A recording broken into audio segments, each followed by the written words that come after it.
আসসালামু আলাইকুম, শুভ দুপুর। কেমন আছেন সবাই? একটা বিষয় আপনাদেরকে জানাই, সেটা হচ্ছে কিছুদিন আগে আমি ঢাকায় গিয়েছিলাম। ঢাকায় যাওয়ার পর আমরা বাসা চেঞ্জ করব। আমার কিছু পুরাতন বই ছিল, তো আমার মা বলল যে বইগুলো বিক্রি করার জন্য। তো যারা কাগজ কিনে বা যারা এরকম ফেরিতে করে কাগজ কিনে, তাদের কাছে বই বিক্রি করলে খুব কম টাকা দেয়। আমাদের ওখানে মিরপুর 10-এ পুরাতন বই বিক্রি করে অনেকে। ওইখানে আপনার পুরাতন বইগুলো হচ্ছে আপনার 70 থেকে 200 টাকা পর্যন্ত তারা সেল করে।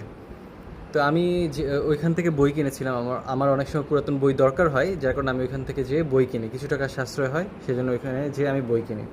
তো আমার কাছে যেহেতু আমি কিছু পুরাতন বই বিক্রি করব, তাই আমি ভাবলাম যে আমার বইগুলো আমি এই পুরাতন বই মার্কেট যে আছে এখানে আমি যেয়ে বিক্রি করব। তো যেই কথা সেই কাজ, আমি রাতের বেলায় এক বস্তা বই নিয়ে চলে যাই। কিন্তু সেখানে যে আমি যেটা এক্সপেকটেশন করছি, সেটা আমি আসলে পুরো হতাশ হয়ে গেছি।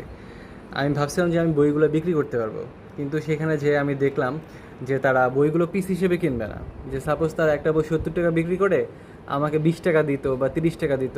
কিন্তু আমি একদম আশ্চর্যান্বিত হয়ে গেছি, একদম অ্যাস্টনিশড হয়ে গেছি যে তারা হচ্ছে বইগুলো পিস হিসেবে কিনবে না।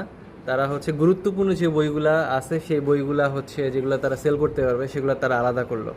আলাদা করে হচ্ছে বললো যে এই বইগুলো তারা কেজি হিসেবে কিনবে। তো কেজি 1 কেজিতে আপনার কয় টাকা দিবে? দিবে হচ্ছে আপনার সাপোজ 20 টাকা দিবে।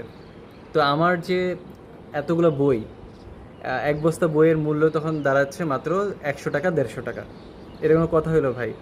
তাই আসুন, আমরা যখন পুরাতন বই বিক্রি করব কোনো ফেরিওয়ালা বা কোনো ভাঙ্গারির দোকানে, আমরা চেষ্টা করব বইগুলোকে ছিঁড়ে ফেলানোর জন্য, যাতে হচ্ছে এরকম পুরাতন অতি মুনাফা যারা বেশি লোভী এদের কাছে না যায়, এবং অতি মুনাফায় যাতে এরা ব্যবসা করতে না পারে, সেই বিষয়ে আমরা সচেতন থাকব।